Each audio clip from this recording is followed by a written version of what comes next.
ഞാൻ ഡോക്ടർ അനിൽ. പുതിയൊരു വീഡിയോയിലേക്ക് നിങ്ങൾക്ക് ഏവർക്കും സ്വാഗതം. ഒരു കേന്ദ്ര സർക്കാർ ജോലി ആഗ്രഹിക്കുന്നവർക്ക് വേണ്ടിയുള്ള ഇൻഫർമേഷനാണ്. കേന്ദ്ര സർക്കാരിനുള്ള ഇന്ത്യൻ സ്പേസ് റിസർച്ച് ഓർഗനൈസേഷനിലെ സ്ഥിര നിയമനത്തിന് ഇപ്പോൾ അപേക്ഷ ക്ഷണിച്ചിട്ടുണ്ട്. അതിലേക്ക് assistant, upper division clerk, junior personal assistant, stenographer എന്നീ തസ്തികകളിലായിട്ട് 262 ഒഴിവുകളാണ് ഉള്ളത്. താല്പര്യമുള്ളവർക്ക് ഇതിലേക്ക് ഓൺലൈനായിട്ട് അപേക്ഷിക്കാൻ കഴിയും. ഓഗസ്റ്റ് 16, 2026 വരെ അപേക്ഷിക്കാൻ കഴിയും. ഇതേക്കുറിച്ചുള്ള കൂടുതൽ കാര്യങ്ങളാണ് ഈ വീഡിയോയിൽ ഷെയർ ചെയ്യുന്നത്. ഈ കാര്യങ്ങളൊക്കെ നിങ്ങൾ പൂർണ്ണമായിട്ടും മനസ്സിലാക്കാനായിട്ട് വീഡിയോ മുഴുവനായിട്ട് കാണുക. അതുപോലെ എലിജിബിൾ ആയിട്ടുള്ള കൂട്ടുകാർക്കൊക്കെ ഷെയർ കൊടുക്കാൻ കൂടെ മറക്കരുത്. അവർക്കും അപ്ലൈ അവസരം നമുക്ക് ലഭിക്കട്ടെ.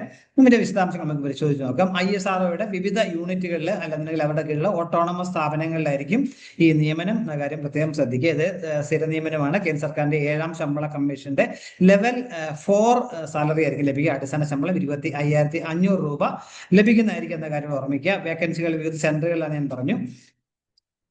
അപ്രോക്സിമേറ്റ് ആയിട്ട് വേക്കൻസികളുടെ എണ്ണം പറഞ്ഞിട്ടുള്ളത്. പല പോസ്റ്റുകളിലായിട്ടാണ്. അഹമ്മദാബാദ്, ബംഗളൂരു, ഹസൻ, ഹൈദരാബാദ്, അതേപോലെ മഹേന്ദ്രഗിരി, ന്യൂഡൽഹി, അതുപോലെ ശ്രീഹരിക്കോട്ട, തിരുവനന്തപുരം എന്നിങ്ങനെ ആകെ സ്ഥലങ്ങളിലായിരിക്കും നിയമനം എന്ന കാര്യം ഓർമ്മിക്കുക. വേക്കൻസികളുടെ പോസ്റ്റുകൾ assistant, upper division clerk, junior personal assistant, stenographer എന്നീ തസ്തികകളിലായിട്ടായിരിക്കും നിയമനം. വേക്കൻസി ഡീറ്റെയിൽസ് നോട്ടിഫിക്കേഷൻ കൂടുതലും നോക്കി മനസ്സിലാക്കുക. കാരണം പല സെന്ററുകളായിട്ട് പല പോസ്റ്റിലെ പ്രത്യേകം എടുത്ത് പറഞ്ഞിട്ടുള്ളത്. ഓരോ സെന്ററുകളിലേക്കുള്ള ഓരോ പോസ്റ്റിൽ എത്ര വേക്കൻസികൾ ഉണ്ടെന്നുള്ള കാര്യം കൂടെ പ്രത്യേകം കൊടുത്തിട്ടുണ്ട്.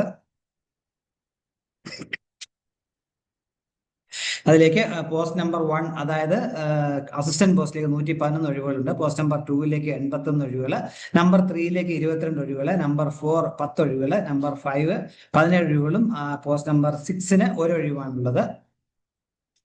ഇനി നമുക്ക് ഡീറ്റെയിൽസ് ക്വാളിഫിക്കേഷൻസ് കൂടെ നോക്കാം. അതിലായിട്ട് അസിസ്റ്റന്റ്, അപ്പർ ഡിവിഷൻ ക്ലർക്ക് എന്നിവയ്ക്കുള്ള ക്വാളിഫിക്കേഷൻ അതിൽ 60% മാർക്കുള്ള ഏതെങ്കിലും അംഗീകൃത സർവകലാശാല ബിരുദങ്ങൾക്ക് അപേക്ഷിക്കാൻ കഴിയും.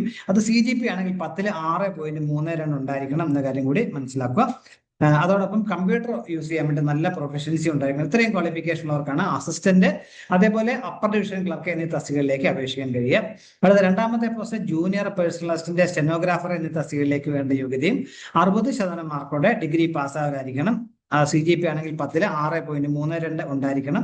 ഇത്രയാണ് വേണ്ട അടിസ്ഥാനമായിട്ടുള്ള യോഗ്യത എന്നുള്ളത്. അല്ലെന്നുണ്ടെങ്കിൽ ഡിപ്ലോമ ഇൻ കൊമേഴ്സ്യൽ പ്രാക്ടീസ് അല്ലെങ്കിൽ ഡിപ്ലോമ ഇൻ സെക്രട്ടറിയൽ പ്രാക്ടീസ്, ഇത് രണ്ടിലേതിൽ വരണം. 60% മാർക്കോടെ പാസ്സാർക്ക് അപേക്ഷിക്കാൻ കഴിയും.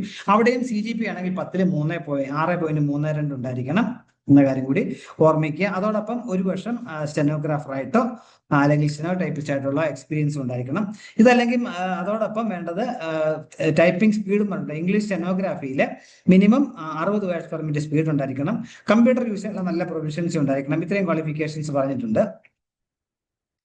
ഇതിലേക്ക് CGP അല്ലെങ്കിൽ നമ്മൾ മാർക്ക് ലിസ്റ്റും ഒരു കോപ്പി നമ്മൾ അപ്ലോഡ് ചെയ്യണം. അത് വെച്ചായിരിക്കും ഇനിഷ്യൽ സ്ക്രീനിങ് എന്ന കാര്യം മനസ്സിലാക്കുക.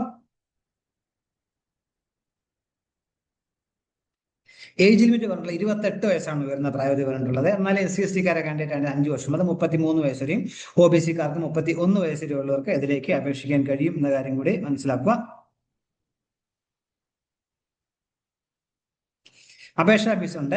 എല്ലാ കാൻഡിഡേറ്റ്സും അപേക്ഷാ ഫീസ് 100 രൂപയുള്ളെങ്കിലും എല്ലാ കാൻഡിഡേറ്റ്സും 500 രൂപ അപേക്ഷാ ഫീസായിട്ട് നൽകണം. എന്നാൽ കമ്പ്യൂട്ടർ ബേസ്ഡ് ടെസ്റ്റ് അല്ലെങ്കിൽ റിട്ടേൺ ടെസ്റ്റ് ഉണ്ടാവും. ആ റിട്ടേൺ ടെസ്റ്റിന് അറ്റൻഡ് ചെയ്യുന്ന എല്ലാവർക്കും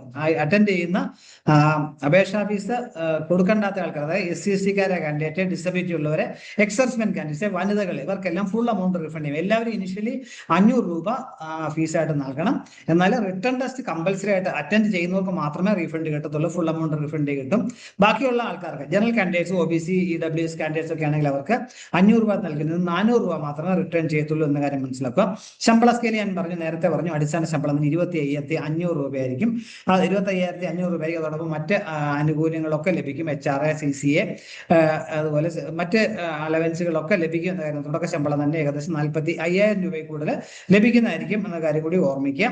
കേന്ദ്ര സർക്കാരിന്റെ 7ാം ശമ്പള കമ്മീഷൻ ലെവൽ 4 അപ്പോയിന്റ്മെന്റ് ആയിരിക്കും, സാലറി ആയിരിക്കും ലഭിക്കുക. ഇതിലേക്ക് അപേക്ഷിച്ചിരിക്കുന്ന അവസാന തീയതി 2026 ഓഗസ്റ്റ് 16 ആണെന്ന കാര്യം കൂടി മനസ്സിലാക്കുക. താല്പര്യമുള്ളവരെ പ്രത്യേക സ്ഥിര നിയമനമാണ്. ISRO കീഴിലുള്ള ഒരു സ്ഥിര നിയമനമാണ്. കേന്ദ്ര സർക്കാർ ജോലിയാണെന്ന കാര്യം മനസ്സിലാക്കുക. 60 വയസ്സ് വരെ ജോലി ചെയ്യാനുള്ള അവസരം ലഭിക്കും. ഈ അവസരം താല്പര്യമുള്ളവരെ പരമാവധി ഉപയോഗപ്പെടുത്തുക. കേരളത്തെ തിരുവനന്തപുരത്തും വേക്കൻസികൾ ഉണ്ട് എന്ന കാര്യം പ്രത്യേകം ഓർമ്മിക്കുക. ഇപ്പൊ ഇത്ര നേരം ഈ വീഡിയോ പൂർണ്ണമായും കണ്ടെന്ന് രേഖപ്പെടുത്തുന്നതോടൊപ്പം ഇനിയും ഇതുപോലെ ഇൻഫർമേഷൻസ് ഒക്കെ ലഭിക്കാൻ നിങ്ങൾ ചാനൽ സബ്സ്ക്രൈബ് സപ്പോർട്ട് ചെയ്യണം. എല്ലാവർക്കും നല്ല കരിയർ ഉണ്ടാകട്ടെ എന്ന് ആശംസിക്കുന്നു. Thank you very much.